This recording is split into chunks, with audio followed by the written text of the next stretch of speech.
Tesla Giga Shanghai drone restrictions prompt Model 3 Highland testing speculations. It appears that Tesla China is initiating efforts to ensure that its current activities are as hidden as possible.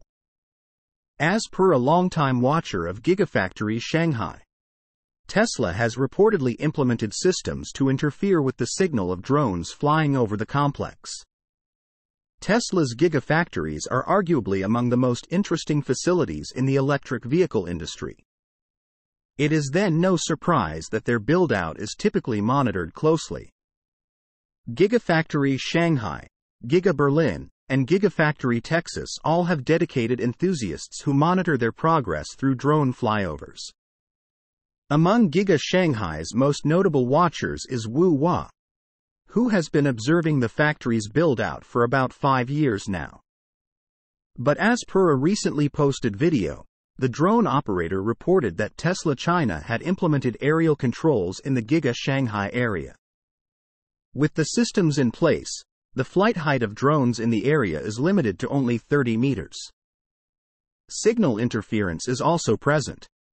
What is rather interesting is that such aerial control measures could reportedly only be implemented with the approval of the local Chinese government and the cooperation of drone makers like DJI.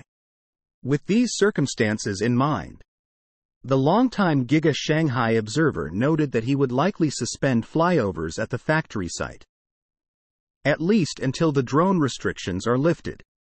The restrictions that have been placed on Giga Shanghai suggest that Tesla China is conducting activities within its factory premises that it does not want to share just yet.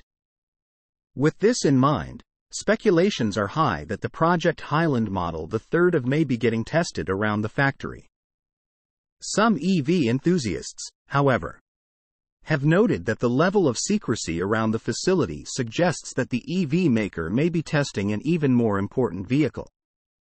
Perhaps the affordable Tesla that was reportedly designed in China. Watch the drone operator's recent flyover in the video below. Source: reposted and summarized from Simon Alvarez at Teslarati.